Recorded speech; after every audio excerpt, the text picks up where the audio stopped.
Selanjutnya, refleksi haul dan pandangan anak muda terhadap sosok Al-Maghfurlah Kiai Haji Abdul Wahab Basbullah oleh Gus Miftah Maulana Habibur Rahman. Kami persilahkan.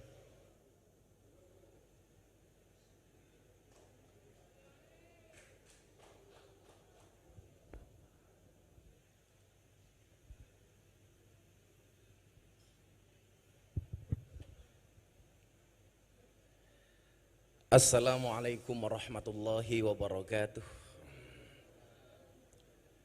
Alhamdulillahi rabbil alamin wa kafa. Assalatu wassalamu ala sayyidina Muhammadinil Mustafa wa ala alihi wa sahbihi ahli sidqi wal wafa. Amma ba'd. Hadratal muhtaramin, para masyayikh, al-akhos sedaya dzurriyyah, Nyai Hajah Mahfudhoh Wahab, Nyai Hajah Hisbiah Wahab, Nyai Hajah Munjidah Wahab, Kiai Haji Hasib Wahab, Kiai Haji Rokib Wahab, soho sedaya dzurriyyah ingkang estu kaula takzimi. Pak Kiai Said, yang saya biasa menyebut beliau dengan sebutan Buya, yang mudah-mudahan Allah panjangkan umurnya dalam kebaikan. Guru kita semuanya, saya pertama kali dapat ijazah dari beliau ini kitab Al-Muqtatafat sekian tahun yang lalu. Saat itu rame-ramenya MTA nyerang Amaliyah Nahdlatul Ulama, dan saat itu saya dan beliau sama-sama dilaporkan ke polisi. Beliau yang saya hormati Kiai Marzuki Mustamar, yang sudah mulai meninggalkan dunia hitam karena rambutnya putih semua. Pak Kiai Mustafa Akil, dan yang saya hormati Ibu Khofifah. Saya akhirnya punya alasan ketika dulu orang bilang, anakmu masuk pondok mau jadi apa? Kamu anaknya dimasukkan ke pesantren, besok mau makan apa? Hari ini terjawab, santri bisa menjadi apapun. Santri bisa menjadi presiden, contohnya Gus Dur. Santri bisa menjadi wakil presiden, Kiai Ma'ruf Amin. Santri bisa menjadi gubernur, Ibu Khofifah. Santri bisa menjadi bupati, Ibu Munjidah. Dan santri bisa menjadi kiai viral. Ya.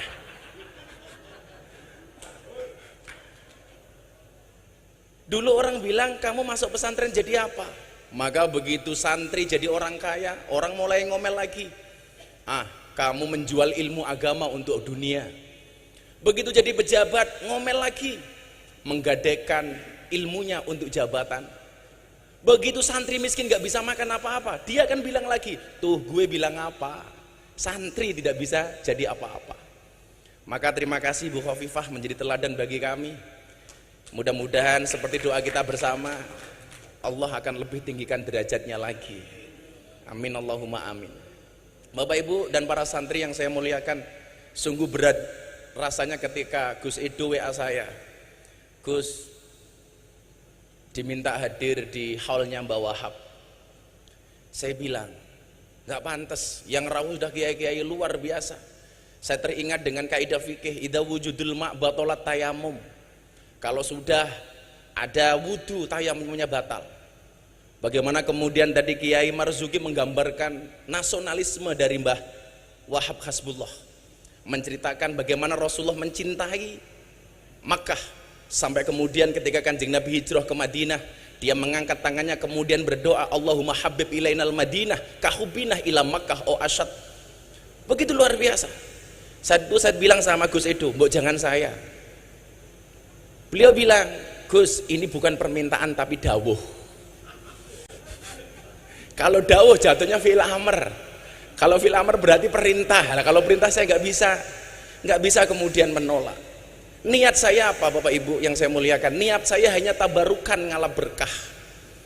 Saya ingat betul, saya tersinggung dengan sangat keras ketika ada Ustadz Wahabi mengatakan ngalap berkah kepada kiai itu tidak ada dasarnya.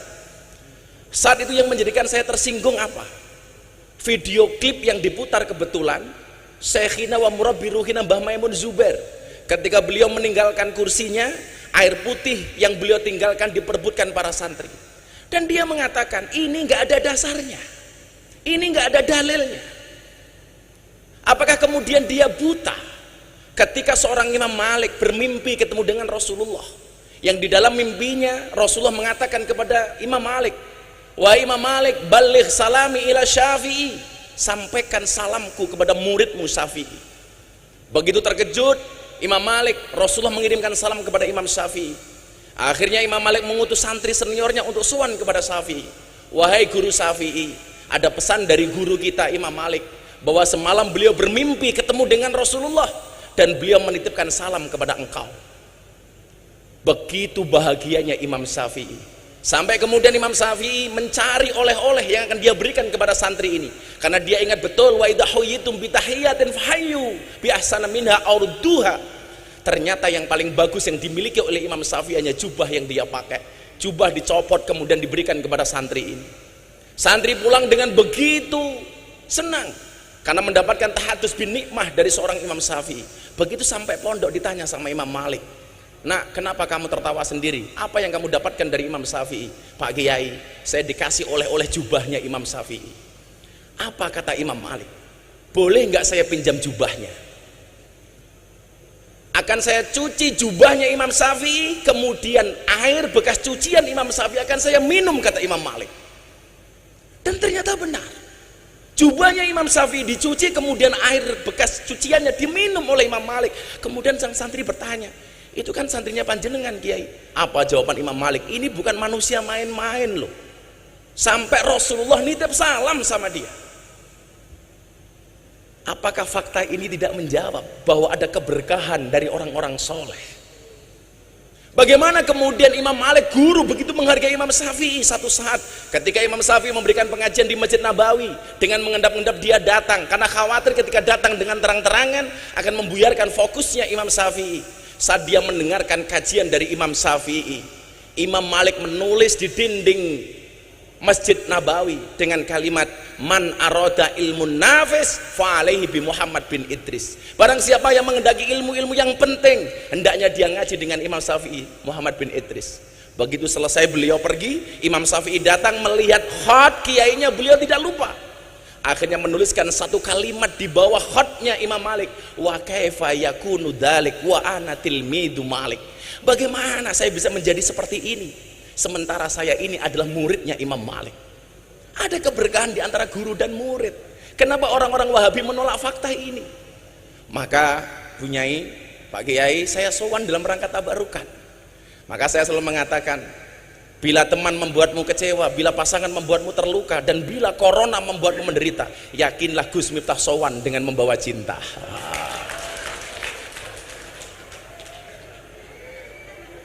Cinta saya kepada santri tambak beras seperti air kencing di dalam kolam renang. Maksudnya apa? Wujudnya tidak nampak tapi hangatnya bisa dirasakan.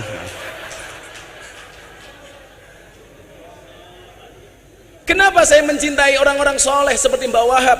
Imam Syafi'i mengatakan, uhibbus solihina walastu minhum la'alli an anala bihimus syafa'ah wa akrahu man tijaratuhul ma'asi walau kunna sawa'an fil bid'ah.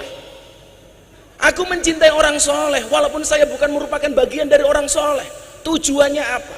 La'alli an anala bihimus syafa'ah, supaya saya mendapatkan pertolongan kebaikan dari orang-orang soleh. Makanya Bu Gubernur, saat dulu saya masih mahasiswa, saya sering belusuan ke Doli. Yang saya sebenarnya usul waktu itu dengan Pak Wali, Wakil Wali Kota, saya bilang, Mbok Doli namanya diganti nopo Gus? Alfa Doli, biar lebih keren dikit lah. Yang dulu saya itu masih mahasiswa Kiai, saya udah belusuan ke Doli karena saya masuk ke lokalisasi Nyuwun Sewu sejak tahun 2000, saat umur saya masih 19-20 tahun. Waktu itu kemudian ini saya sampaikan kepada mereka, kenapa kamu harus ngaji? Kadang-kadang saya berikan kisah terhadap ulama-ulama yang harus kamu mengerti. Alasannya ini, uhibbus solihina walastu minhum. Kita mencintai orang soleh walaupun kita bukan merupakan bagian dari orang soleh. Tujuannya apa? Lali an ana labi musyafaah. Saya pengen mendapatkan syafaat dari Mbah Wahab. Apalagi jelas yang nasabnya bagus. Walaupun kemarin saya dihajar sedemikian rupa gara-gara saya ceramah di gereja. Diasar Miftah nasabnya orang jelas. Saya mikir Pak Kiai, ternyata persoalannya bukan masalah nasab, tapi masalah nasib. Karena nasab tidak berbanding lurus dengan nasib, apalagi dengan nisab. Persoalannya bukan di masalah pendapat, tapi masalah pendapatan. Jadi aja. Saya dari dulu bilang, a'rifu angsabakum tasilu arhamakum. Pentingnya nasab hanya itu. Karena menurut saya lucu ketika kita menggambarkan mbah-mbah kita luar biasa, sementara kita hari ini bukan siapa-siapa. Harusnya malu. Ketika kita membaca manakib mbah-mbah kita yang begitu luar biasa, sementara posisi kita hari ini tidak bisa apa-apa. Makanya kemudian Imam Al-Ghazali mengatakan, sarafun nasab min salasi jihatin. Kedudukan nasab itu minimal ada 3 sisi menurut Imam Ghazali.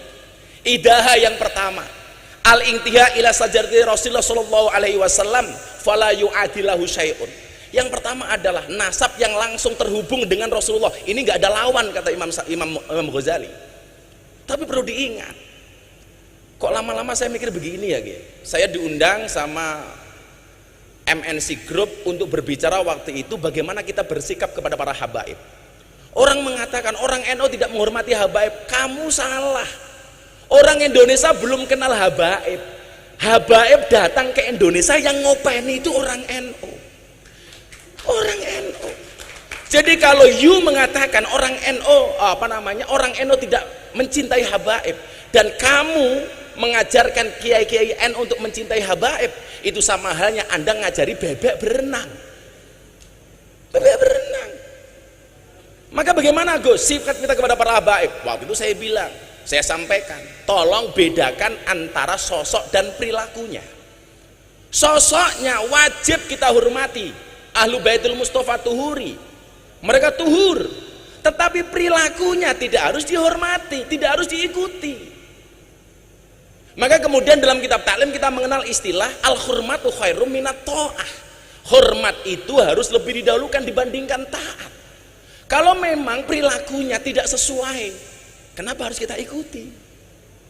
Saya dibilang katanya su'ul adab. Dari mana saya su'ul adab? Contoh begini, al-hurmatu khairum minat ta'ah. Ketika Pak Kiai Marzuki sholat subuh sama saya, Miftah kamu ngimami sholat, saya bilang sama beliau, boten Pak Kiai. Begitu saya jawab boten, konteksnya saya tidak taat sama beliau, tetapi ketidaktaatan saya karena hormat sama beliau. Ibu-ibu di pagi hari masak, suaminya lagi macul, Pak sarapannya pun mateng, ayo sarapan. Suaminya bilang, pun ibu rien, jenengan rien nih. Kalau Anda memahami kalimat ini, al-hurmatu khairum minat ta'ah, harusnya apa? Boten kulon nunggu abah. Orang kok, pun bu jenengan rien, oke, iki wong wedok ceniningan namanya itu. Saya itu kalau ngomong soal keluarga seneng ya. Karena besok saya tanggal 24 Juli itu ular-ular manten anaknya Pak Ketua MPR, yang kebetulan saksinya Pak Jokowi. Nah, Pak Jokowi itu lucu, diundang untuk saksi nikah di pernikahan anaknya Pak Bamsud. Beliau bilang, ya sudah saya datang, tapi yang nasihat pernikahan Gus Miftah saja ya. Karena saya bilang, Bu, suami yang baik itu banyak mendengarkan pendapat dari istrinya, dan istri yang baik banyak mendapatkan pendapatan dari suaminya. Nanti santri-santri di belakang tuh seneng banget itu. Makanya santri-santri kalau seneng sama cewek, pilihannya satu di antara dua, halalkan atau tinggalkan. Oh.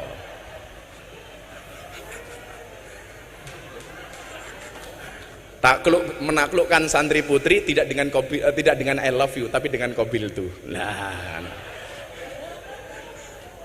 Makanya santri itu kalau ketemu cewek, kamu bilang, non mati ketemu bak saja dibaca iklab, masa aku ketemu kamu tidak ijab? Lah gitu seharusnya.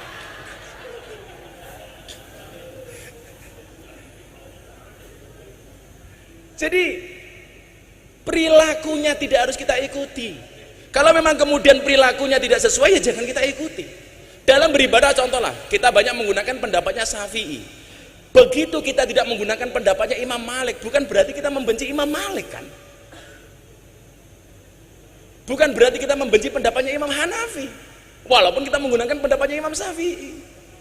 Loh, tapi kan sekarang lagi ngetren Gus, ada kriminalisasi ulama. Kriminalisasi dari mana? Siapapun itu sosoknya, ketika perilakunya melanggar kriminalitas, maka kemudian dia harus mendapatkan proses hukum. Entah itu habib, kiai, pejabat, semuanya sama. Sosoknya nggak pandang bulu. Kalau kemudian melanggar, ya harus ada proses hukum. Lah, kalau proses hukum kepada orang yang kriminal itu bukan kriminalisasi, tapi proses hukum kepada ulama yang kriminal. Kalau kata Kiai Marzuki, kriminalisasi ulama itu ngundang kiai pulang tidak diamplopi. Lah itu kriminalisasi.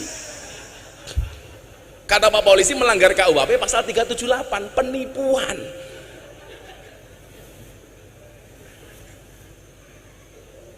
Kok gampangnya kita mengatakan kriminalisasi ulama? Maka kawan-kawan santri saya pikir tetap hormati siapapun habaib itu. Tapi soal perilakunya apakah harus kita taati atau enggak, kita lihat seperti apa perilakunya. Maka yang pertama adalah al-intiha ila sajrat Rasulullah sallallahu alaihi wasallam fala yu'adilahu syai'un. Kemudian yang kedua, ini yang kemudian saya jadikan dasar untuk soal malam hari ini. Al-intima ilal ulama fa innahum warasatul anbiya shalawatullah wa salamuhu alaihim ajma'in wa bihim rabatallahu ta'ala khifdul millatil muhammadiyah. Kemudian yang kedua adalah nasab yang terhubung kepada orang-orang soleh. Inilah yang kemudian saya jadikan dasar untuk menjadikan saya tabarukan malam hari ini. Saya hanya berharap termasuk orang-orang yang mencintai orang soleh. Kalau kemudian saya selalu mengatakan begini, kita tidak bisa memilih kita dilahirkan oleh siapa, tetapi kita bisa memilih melahirkan generasi seperti apa. Saya tidak bisa memilih lahir dari orang tua saya, termasuk soal istri. Saya tidak bisa memilih bahwa istri saya itu pilihan saya, enggak, itu pilihan Allah. Kalau saya disuruh milih, ya milih Luna Maya. Kayak Bu Gubernur ini Luna Maya, lanjut usia namun masih mempesona. Lah,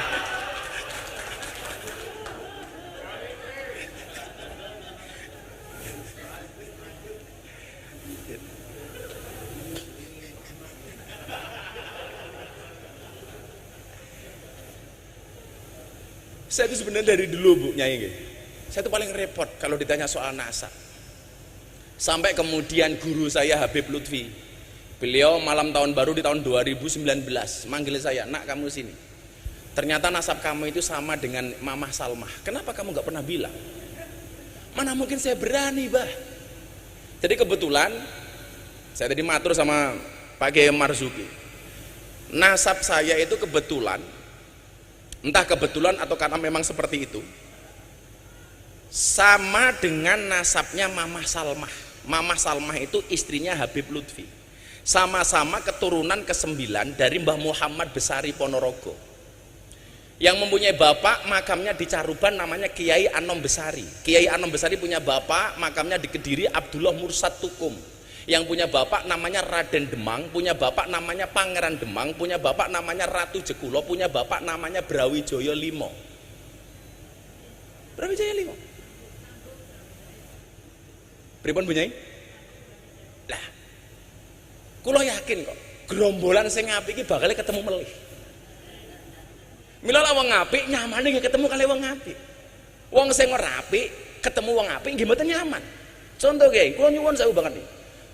Saya ngaji di lokalisasi di Jogja niku, Bu Gubernur. Kalau saya belum selesai ngaji, kok mereka datang, lihat saya dari jauh itu Miftah. Orang kok bangga, Gus, aku neng kene, pasti malu. Kemarin lucu lagi, saya diwawancarai sama BBC London. Coba Anda ceritakan sama saya, ada nggak sih sebenarnya manfaat yang mereka dapatkan dari pengajian itu? Oh, bagaimana nggak ada? Coba mbak-mbak silakan angkat tangan. Dia cerita, ngapunten saya mau cerita. Satu saat saya nerima tamu, transaksi deal, saya masuk kamar. Begitu masuk kamar saya dengar adzan, Allahu Akbar, Allahu Akbar. Saya bilang sama tamunya, Om pending dulu ya, sedang adzan subuh. Loh kenapa harus pending? Gak enak Om, saya jamaahnya Gus Miftah. Selesai adzan, ganti tamunya bilang, Mbak, gak usah diteruskan, tak bayar, gak usah lanjut. Kenapa? Saya juga jamaahnya Gus Miftah gitu.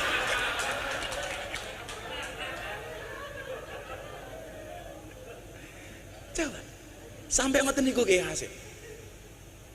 Jadi saya itu dibully dulu, didoli macam-macam, sampai didoli itu Bu Gubernur saya mendapat julukan presiden para pendosa. Sampai saya mendapati seorang mantan germo nyuwun sewu dengan badan yang besar, perutnya ditato. Begitu saya buka, tato beduk Pak Kiai. Kenapa kamu tato beduk? Saya cinta dengan NO katanya. Ya, preman loh nih. Preman. Makanya kalau kemudian hari ini orang merasa kontroversi dengan apa yang saya lakukan, ya monggo-monggo mawon lah. Mun biasa nih. Tapi yang jelas kemudian bahwa ada kebaikan-kebaikan yang kemudian bisa kita ambil. Dan saat itu saya sudah mendapatkan restu dari Habib Lutfi. Nah, terus no. Sampai ketika saya disidang di Jakarta, kamu memalukan, menjual agama untuk kepentingan duniawi kamu. Dakwah di lokalisasi di klub malam, live di TV. Saya bilang, nyuwun sewu Kiai, kalau yang saya lakukan ini memalukan, lebih memalukan mana ketika kita melihat kemaksiatan tanpa memberikan solusi apapun kepada mereka. Kita sering menjadi hakim dan jaksa bagi kesalahan orang lain, tapi menjadi pengacara bagi kesalahan kita sendiri. Padahal Allah memerintahkan, menciptakan manusia untuk saling mengenal dan menasihati, bukan untuk saling menilai dan menghakimi. Makanya kalau saya ditanya, Bu, jane tugasmu ning kono ki apa to, Gus? Copet. Cuman bedanya saya dengan copet terminal itu satu, ya. Kalau copet terminal itu goblok, yang dicopet dompetnya, ketahuan dipukuli kepalanya. Gus Miftah yang dicopet apanya? Hatinya. Kalau hatinya sudah tercopet, jangankan dompet, yang lainnya pun pasti akan diberikannya. Wow. Santri kae rungokno santri kae. Godane Pak Kiai Hasyim, ya Allah, saya keluar dari lokalisasi, mereka sedang mandi pakai anduk, jalan, saya jalan, monggo Gus mampir, ya Allah. Gitu kan. Dengan alasan itulah saya tidak pernah mengajak Kiai Marzuki. Karena saya khawatir kalau beliau masuk nggak mau keluar lagi.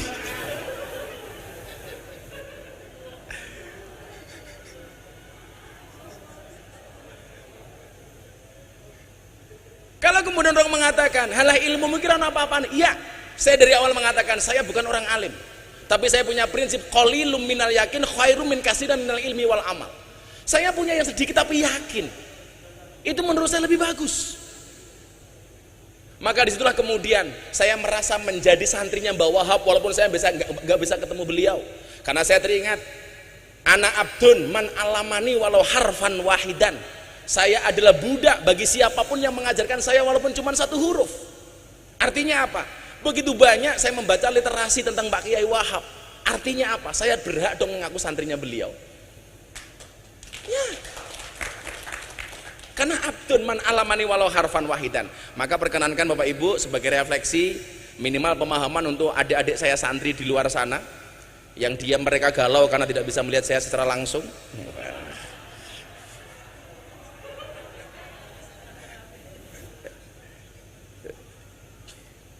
Tenang santri, kamu jangan pacaran, karena akan datang satu saat kamu akan dipertemukan dengan orang yang tepat, yang kedatangannya untuk menetap bukan karena nafsu sesaat.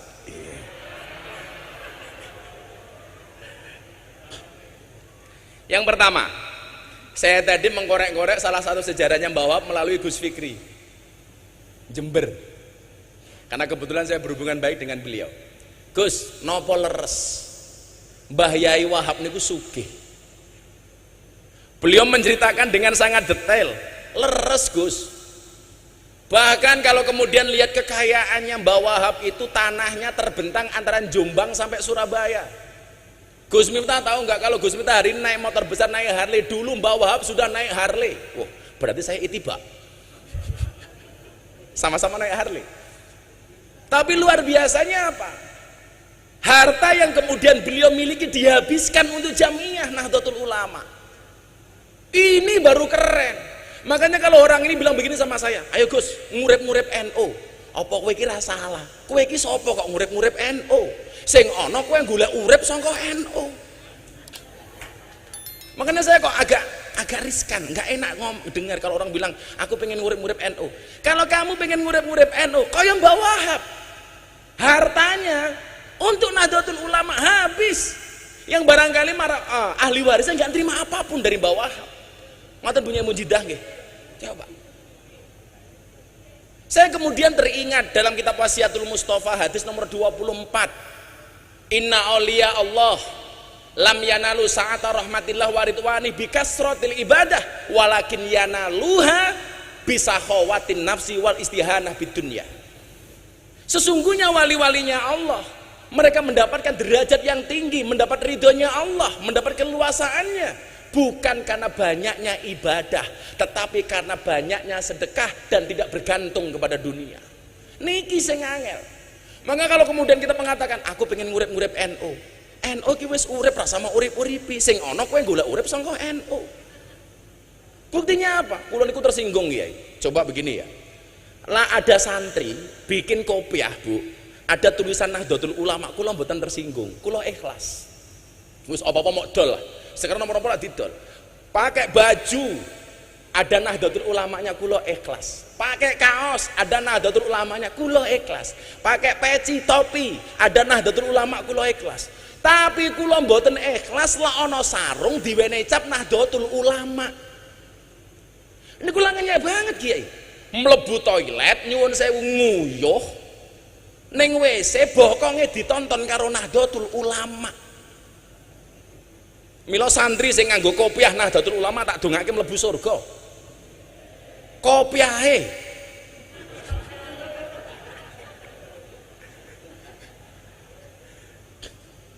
Yang bisa kita lakukan hari ini nopo? Enggak usah ngomong kamu ngurip-nguripi NU.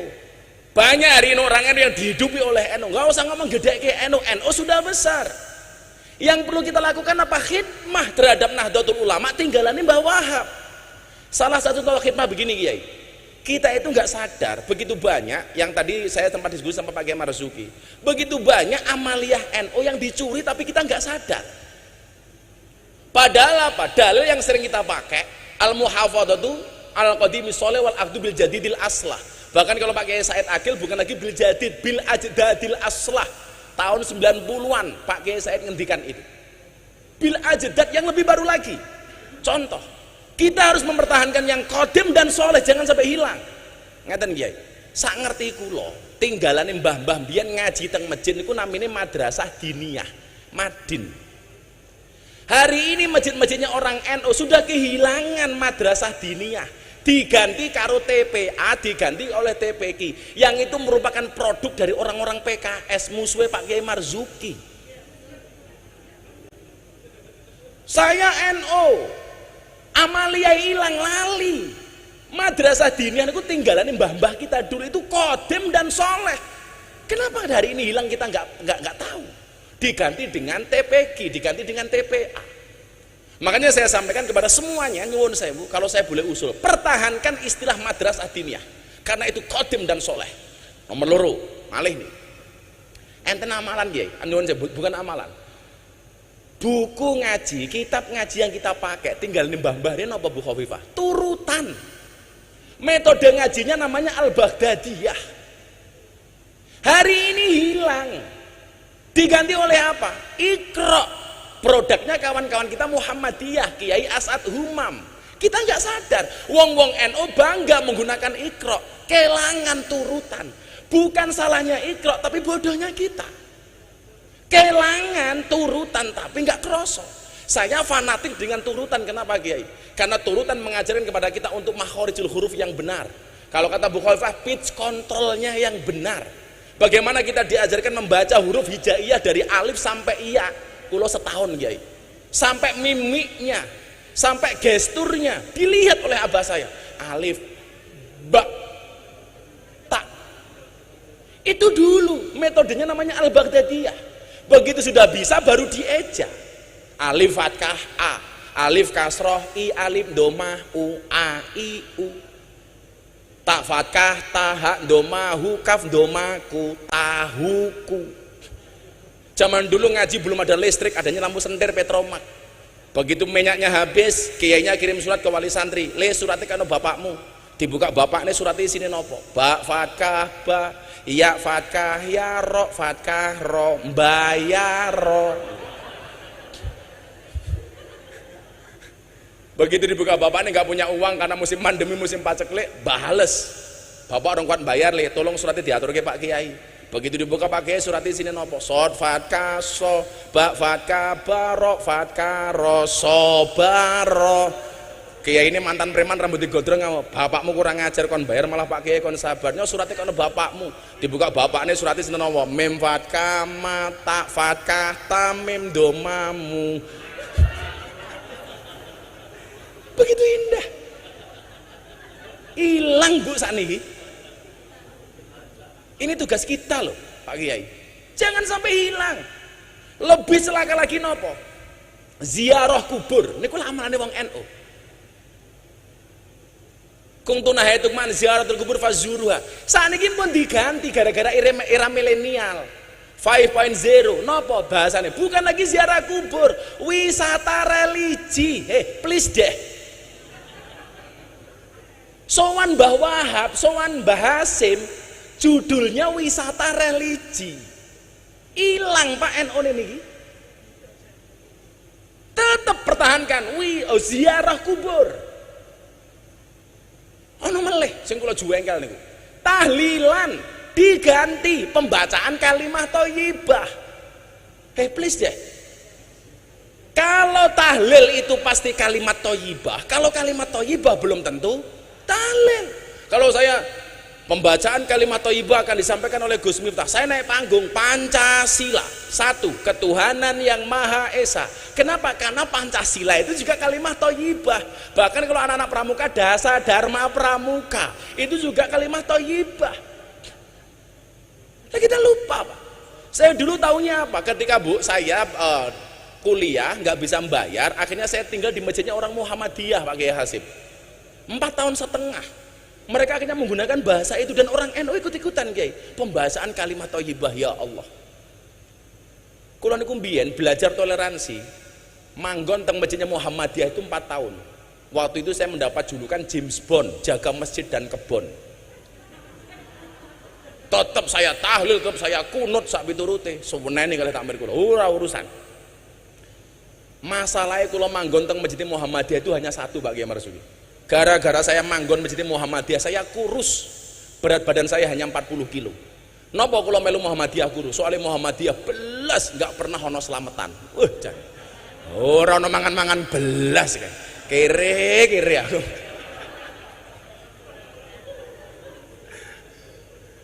Akhirnya kemudian saya jadi nikah dengan orang NU, tinggal di lingkungan orang NU, langsung gemuk Bu. Waktu itu berat badan saya sebelum viral itu 105 kilo.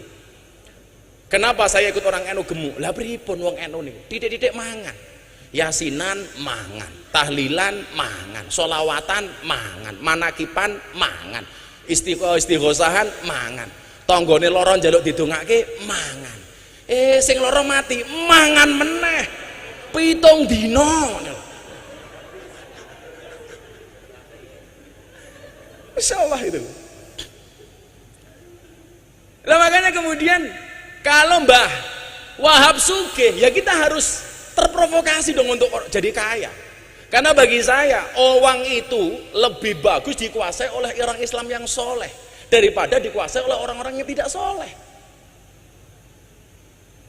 Makanya kalau ada bahasa nguripi NU kok saya gak tersinggung. Lah awake dhewe iki sapa ngoten? Wong posisine awake dhewe ini kadang-kadang gojag-gajeg kok. Mbah karepe tajrid tapi ya ono asbabe.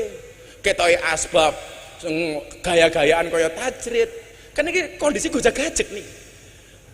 Dan dari dulu kalau kita ngomong nguripi NU, kita selalu bermasalah dengan uang kalau mau jujur. Ketika di PBNU saya bilang sama ada teman-teman pengacara, iki lho bedone, kaya aku wong NU dengan kamu para pengacara. Kaya kiai-kiai NU karo awakmu iki bedone siji, Pak. Apa, Gus? Kalau pengacara masalah jadi duit. Lah kalau kita kiai-kiai desa kaya saya ini, duit jadi masalah gitu. Jadi Mbah Wahab sugih dengan segala kedermawanannya, ya awake dhewe kudu sugih. Makanya kalau saya sekarang ditanya, "Kenapa kamu naik motor besar?" Aku nderek Mbah Wahab. Nderek Mbah Wahab. Lha tak dongake santri-santri mburi ki muga-muga sugih kabeh.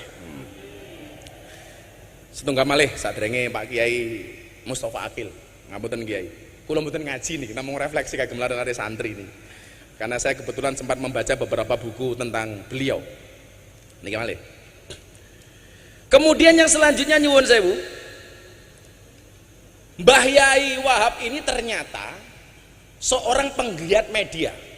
Saya mencatat beliau ini pernah membeli percetakan berikut gedungnya di Jalan Sasak Surabaya nomor 23. Leres gibunya ini. Dan ini ternyata menjadi cikal bakal jurnalistik Nahdlatul Ulama. Makanya kalau hari ini ada santri tidak melek medsos, harusnya kita malu dengan Mbah Wahab. Kalau hari ini kita bangga, hari ini kita disiarkan 270 channel hanya dengan 4 juta subscriber. Bagi saya bukan merupakan sebuah kebanggaan. Kita nggak ada apa-apanya, Pak, dibandingkan dengan kelompok-kelompok minhum yang menguasai betul soal medsos. Hari ini kita bersyukur kemunculan seperti Gus Baha mampu menjadi penyeimbang bahkan di atas kelompok-kelompok itu. Tahun 2019, Bu Gubernur, saya mendapatkan rilis Ustadz dan Dai yang mendapatkan follower dan viewer banyak di YouTube, Instagram, Facebook, dan lain sebagainya. Dari 10 orang kader Nahdlatul Ulama yang muncul hanya nama Miftah Maulana Habibur Rahman. Yang lain semuanya kelompok Wahabi, Pak Kiai. Hampir semuanya.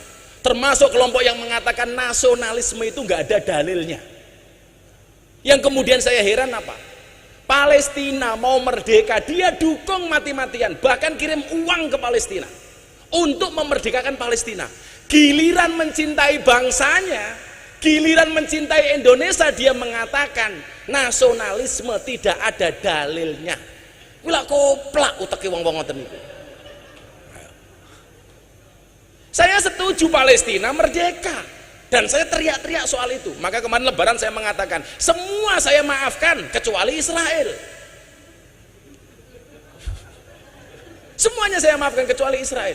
Tapi lucunya apa? Orang-orang ini yang mengatakan nasionalisme nggak ada dalilnya, sementara dia teriak-teriak membantu Palestina. Satu saat, Bu, saya di-tag akun Instagram, awas lagu musyrik. Waduh, kaget saya. Ternyata apa yang dimaksud dengan lagu musyrik? Lagu Padamu Negeri, ya. Itu musyrik menurut mereka. Kenapa? Karena bertentangan dengan ayat Kul inna sholati wa nusuki wa mahyaya wa mamati lillahi rabbil alamin. Niki lah pemerkosaan ayat. Ini namanya jaga sembung bawa golok, nggak nyambung blok gitu. Niki ngeri kula niku. Makanya ketika saya ceramah di gereja, ya Allah, dasar Miftah kafir. Ya saya sederhana jawabnya, dasar Miftah kafir. Ya kafir sahadat meneh. Gitu ya. Kafir sahadat. Kalau orang masuk tempat ibadah lain dianggap kafir, berapa banyak, berapa juta orang Indonesia yang kafir gara-gara masuk Borobudur dan Prambanan. Dulu teriak-teriak ulang tahun gak ada dasarnya, sekarang malah ulang tahun sendiri. Mila nyuwun sewu. Kalau kemudian ngomong soal niki wau, Mbah Wahab Hasbullah sudah memberikan tonggak bagaimana kemudian NU harus menguasai media dengan sebuah percetakan dan gedung yang beliau beli di Jalan Sasak nomor 23 Surabaya.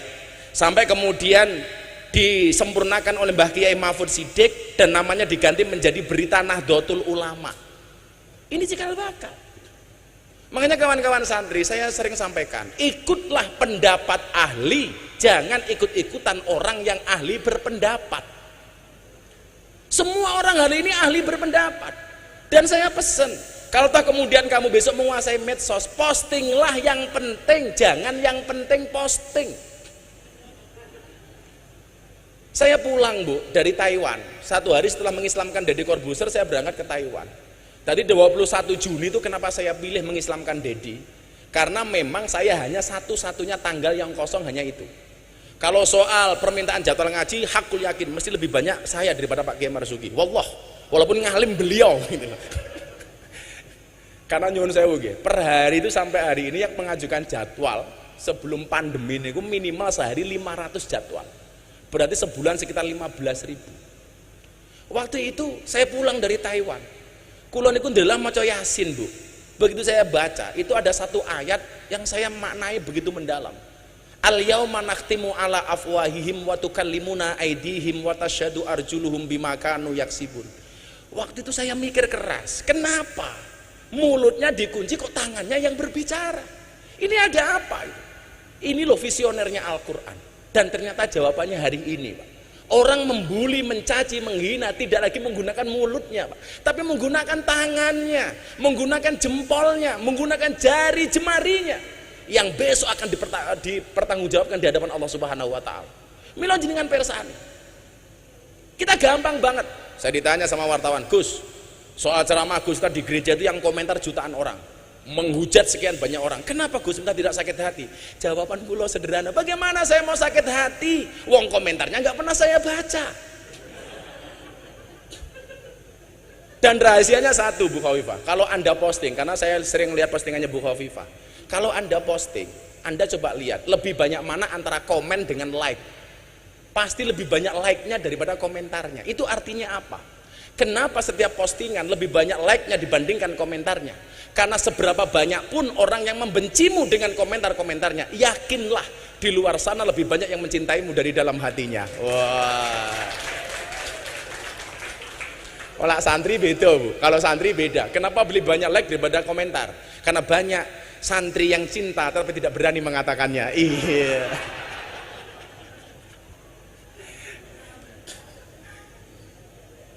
Lah kalau kemudian dulu Mbah Wahab punya taswirul afkar, pergolakan pemikiran, harus sehari ini kita perang dengan menggunakan ini, dengan menggunakan medsos. Maka memang metodologi dakwah selalu berkembang dengan cepat. Di zaman Rasulullah kita melihat metode dakwah bil lisan. Kemudian di zaman para sahabat bil kolam mulai nulis. Di zaman para wali songo sudah mulai lagi dengan bisakofah, dengan budaya. Hari ini tentunya dengan bil medsos, dengan menggunakan medsos. Maka dua hal itu barangkali yang saya sampaikan. Mari kemudian kalau kita mencintai NU, yuk kita dermawan untuk NU. Bagaimana tadi Pak Kiai mengatakan, Pak Kiai Marzuki, Gus, kalau kita perang darat itu pakai angkatan darat. Hari ini kalau kita mau perang darat, masjid takmir harus kita kuasai. Dengan alasan itulah Kiai, setiap lebaran saya selalu menyisihkan, membuat gerakan namanya kado lebaran untuk kiai kampung. Kita buat sebanyak-banyak semampunya, kita bagi, karena itu penting Kiai. Dengan cara itulah kalau kita mencintai Nahdlatul Ulama. Kemudian yang kedua, belajar dari Mbah Wahab yang beli percetakan. Sebenarnya saya masih banyak lagi tentang beliau, ringkasan tentang beliau, termasuk bagaimana tadi tentang Pak Kiai Said, beliau menggalang kekuatan kiai-kiai. Itulah yang sekarang saya malu, Bu Gubernur. Pak Kiai Wahab Hasbullah yang terkenal alim, sekti, jaduk, soleh, setiap mempunyai pergerakan selalu melibatkan orang lain. Entah ketika membuat Nahdlatul Tujar, soal perdagangan dan lain sebagainya, selalu melibatkan orang lain. Beliau mencontoh karakteristik Wali Songo.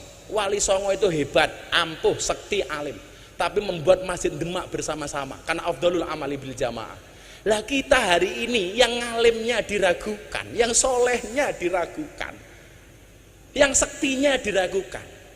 Karepe ngopo-ngopo dewe. Semua orang dianggap kompetitor, semua orang dianggap musuh. Padahal kita disatukan dalam nahdoh yang sama. Bagaimana kemudian hari ini kita gampang banget dipecah belah. Ternyata Bu, ketika saya selidiki yang salah itu guru TK. Gara-gara selalu mengajarkan kepada anak-anak, balonku ada 5, rupa-rupa warnanya hijau, kuning, kelabu, merah muda, dan biru. Meletus balon hijau dor. Pertanyaan saya, kenapa yang meletus balon hijau? Jadi wong NU niku kon aku rangel, soalnya apa balone mbledos. Angel katanya. Insyaallah.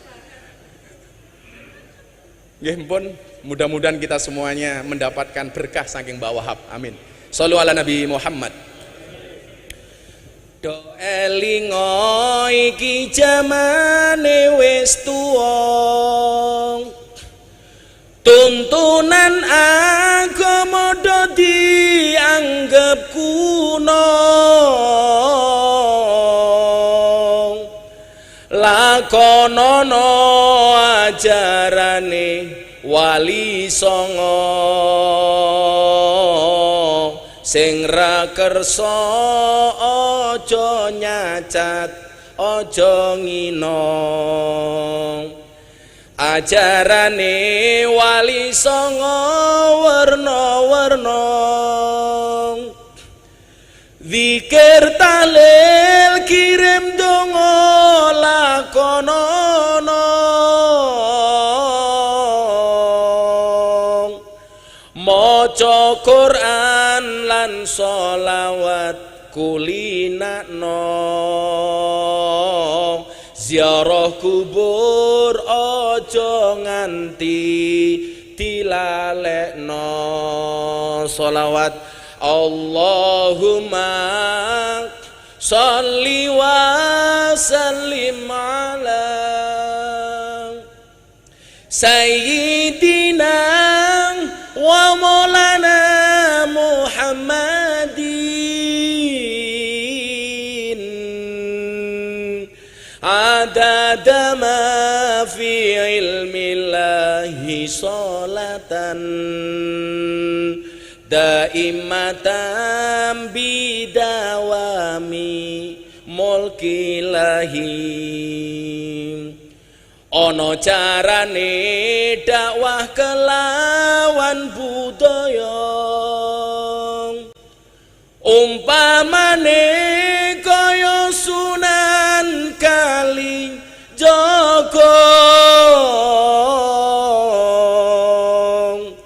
pituture mlebu ati ora krasa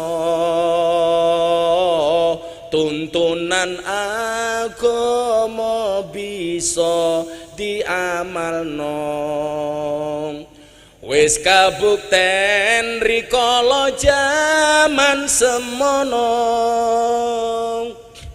akeh para manungsa nyembah brahala banjur sadar laku musyrik ditinggalno